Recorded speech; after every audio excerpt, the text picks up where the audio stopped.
अस्सलामुअलैकुम वरहमतुल्लाहि वबरकातुहू। दोस्तों, आप लोग खैरियत से होंगे। मुझे ऐसा दिल में एहसास होता है कि आप लोग खैरियत से ही होंगे और अल्लाह के अमान में होंगे दोस्तों। और मैं आप लोगों से आज एक बात कहना चाहती हूँ। वो बात है हमारे हुजूर सल्लल्लाहु अलैहि वसल्लम के का एक वाक़या है जो मैं आप लोगों को सुनाना चाहती हूँ। अभी मैंने मगरिब की नमाज़ अदा की है और अब मैं उनके बारे में आपसे कुछ जिक्र करना चाहती हूँ मेरे दोस्तों। वाक़या ये है दोस्तों, बिस्मिल्लाहिर्रहमानिर्रहीम, ला इलाहा इल्लल्लाह मुहम्मदुर रसूलुल्लाह सल्लल्लाहु अलैहि वसल्लम। दोस्तों, वाक़या ये है कि मेरे हुजूर गोश्त लाते हैं और गोश्त लाके आयशा रज़ी अल्लाह ताला को देते हैं और कहते हैं कि आयशा, इसे अच्छे से धो और अच्छे से पकाओ और इसका शोरबा थोड़ा ज़्यादा करना। मेरी आयशा रज़ी अल्लाह ताला फरमाती हैं, क्या हुजूर हमारे यहाँ कोई मेहमान आ रहा है या किसी को तकसीम करना है? तो मेरे हुजूर फरमाते हैं, इसका थोड़ा शोरबा इसलिए कहा मैंने ज़्यादा करने के लिए कि बीबी खदीजा की कुछ सहेलियाँ मक्के में आ रही हैं, तो मैंने सोचा कि थोड़ा शोरबा और सब्ज़ी सालन उन्हें तकसीम कर दूं। दोस्तों, थोड़ी मैं उर्दू में बोलती हूँ और मुझे अरबी आती नहीं, इसलिए मुझे माफ़ करना। बीच में आपको रोक के बता रही हूँ मैं कि मुझे माफ़ करना अगर मेरे लफ्ज़ में थोड़ा बहुत भी 19-20 भी गलत होता है या कुछ भी होता है तो मुझे माफ़ करना दोस्तों। फिर भी मैं कोशिश कर रही हूँ कि उर्दू ज़बान कुछ और होती है, अरबी ज़बान कुछ और होती है। तो मेरे हुजूर ने फरमाया कि मैं सोच रहा था थोड़ा सालन अपनी बीवी खदीजा की सहेलियों को तकसीम करूँ। फिर मेरी बीबी आयशा रज़ी अल्लाह ताला फरमाती हैं कि हुजूर, आपकी इतनी खूबसूरत बीबियां हैं और इतनी ज़हननशीन बीबियां हैं और अल्लाह ने आपको इतने अच्छी बीबियों से नवाजा है और फिर भी आपके ज़ुबान पे ज़हरा रज़ी अल्लाह ताला बीबी खदीजा का ज़िक्र आपके ज़बान पे आ जाता है। तो ऐसी क्या बात है कि आप उन्हीं की ज़िक्र ज़्यादा करते हो? मेरी बीवी ने फरमाया। तो दोस्तों, मेरे हुजूर सल्लल्लाहु अलैहि वसल्लम कुछ जवाब नहीं दिए और जवाब के साथ साथ उनका चेहरा इस कदर सुर्ख लाल हो चुका था। मेरी बीवी आयशा रज़ी अल्लाह ताला ने जब नज़रें उठा के उन्हें देखा तो उन्हें देखने के बाद वो कहती हैं कि वालेकुम अस्सलाम। मेरी बीवी आयशा रज़ी अल्लाह ताला जब नज़रें उठा के देखती हैं तो मेरे हुजूर का चेहरा सुर्ख लाल हो चुका था और मेरी बीवी ने फरमाया कि आप हुजूर इस तरीके से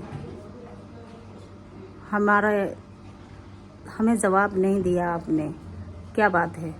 तो हुजूर ने फरमाया कि आयशा, तुम तो बाद में आई हो और मेरी बीवी खदीजा मेरे दुखों की साथी थी और मेरे दुखों में उनने साथ दिया और मेरे साथ में कंधे से कंधा बराबर खड़ी रही। और दोस्तों, उन्होंने ये भी फरमाया कि जब मुझे लोग परेशान करते थे, मेरे ऊपर कीचड़ फेंका करते थे, मेरे रास्ते में कांटे बिछाया करते थे, मुझे पागल कह के बुलाया करते थे और मुझे परेशान किया करते थे, उस वक़्त मैं थक हार के जब अपने होजरे में आता था, उस वक़्त एक हाथ में खजूर और एक हाथ में दूध का प्याला लेके बीवी खदीजा दरवाजे पे मेरा इंतज़ार किया करती थी और जब मैं आता था तो मुझे खजूर और दूध का प्याला पिलाकर और रोटी पकाकर खिलाकर मुझे कहा करती थी कि आप परेशान ना हो, बेशक अल्लाह आपको इज़्ज़त और मर्तबा देने वाला है और अल्लाह रब्बुल करीम है, सब चीज़ पे, हर एक चीज़ पे अल्लाह कादरी है, वो सब कुछ जानता है, आपको नेमतों से नवाजने वाला है।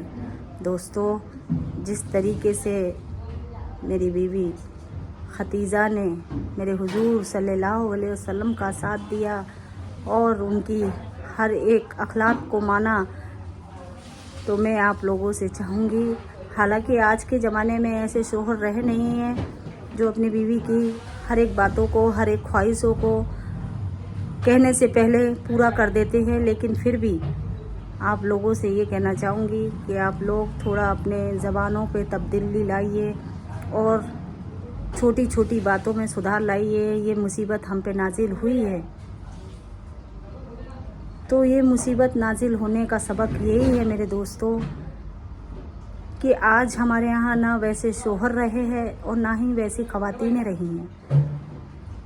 तो हम आगे के लिए और ये मुसीबत से निजात पाने के लिए हमें सुधरने की ज़रूरत है और हमारे बच्चों को अच्छी तरबियत देने की हमें ज़रूरत है मेरे दोस्तों। और मैं ये चाहूँगी आप लोगों से कि अपने बच्चों को समझाइए कि आज के ज़माने में तो 5 साल के बच्चे को भी हमारे इस्लाम के 5 साल के बच्चे को भी आतंकवादी करार दिया जा रहा है। और उसका बस यही कहना था, पंजाब का बच्चा है, मैंने ट्विटर पे वीडियो देखी तो उस वीडियो से मुझे एहसास हुआ कि इस बच्चे को बस ये कहना है, उसका गलत हुआ कि पानी रोक दिया।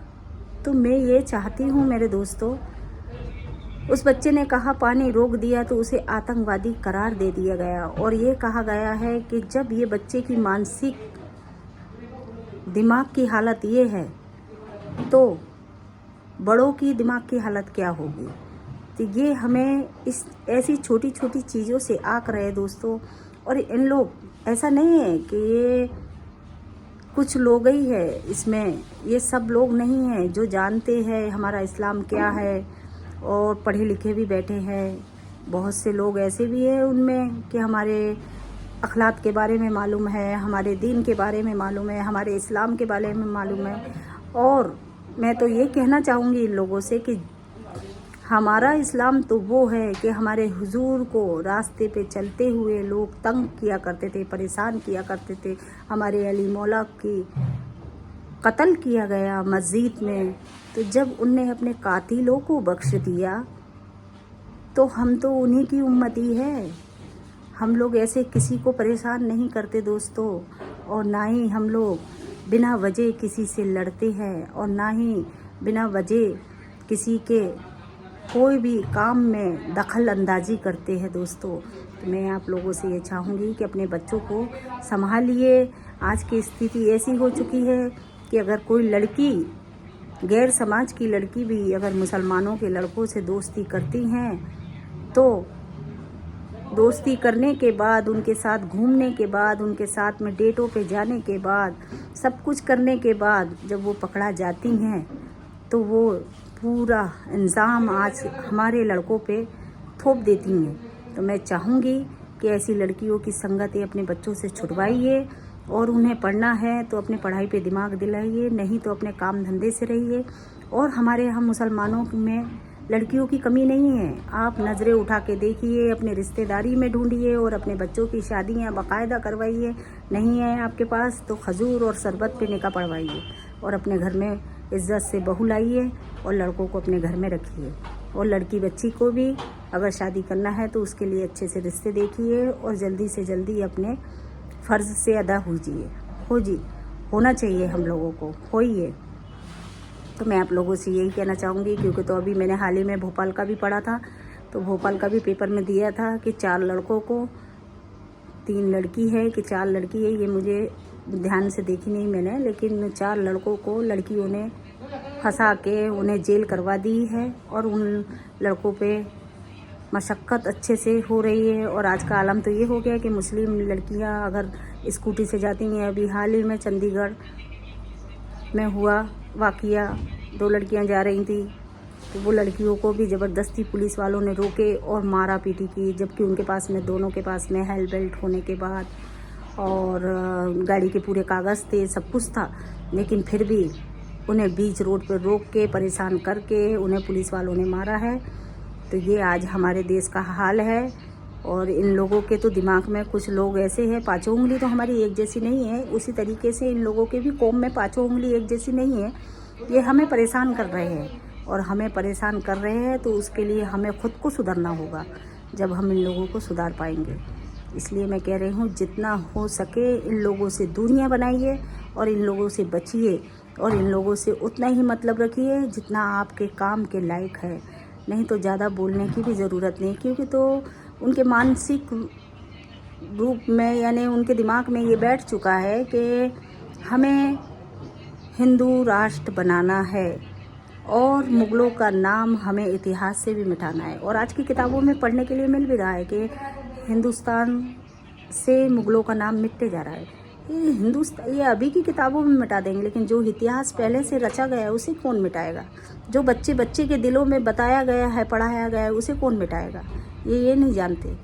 तो इनके दिमाग में गोबर भर चुका है, तो इन्हें गोबर में ही रहने दीजिए, ये गोबर में ही खुश है। और हम अपने अल्लाह के तरफ चलते हैं और अल्लाह की इबादत करिए। इंशाअल्लाह आप लोगों की दुआओं में, मुसलमान बहन भाइयों की दुआ, उनके लिए दुआ कीजिए और उनके लिए मदद मांगिए अल्लाह से। इंशाअल्लाह हमारा रब्बुल करीम हर चीज़ जानता है, वो हर शय को पहचानता है, हर दिलों के राज जानता है। इंशाअल्लाह हमारी दुआएं ज़रूर कबूल होंगी और हमारी अल्लाह पाक गैब से मदद अता फरमाएगा। ऐसा ज़रूरी नहीं है, हमारे इस्लाम में तो वो ताकत है जो इन लोगों में नहीं है। इन लोगों के पास कोई ताकत नहीं है, सिर्फ ये ताकत है कि इसको आतंकवादी करार दे दो, इसको ऐसा बोल दो, उसको वैसा बोल दो। तो इससे कुछ मतलब नहीं निकलने वाला है, ये थक हार के बैठने वाले हैं, कुछ नहीं होने वाला। पर बस इतना है कि हम अपनी हिफाजत से रहिए और हमारे बच्चों को हिफाजत से रखिए। यही कहना चाहूँगी मेरे दोस्तों, अल्लाह के अमान में रहिए। अल्लाह अकबर। अस्सलाम वालेकुम व रहमतुल्लाहि व बरकातुहू।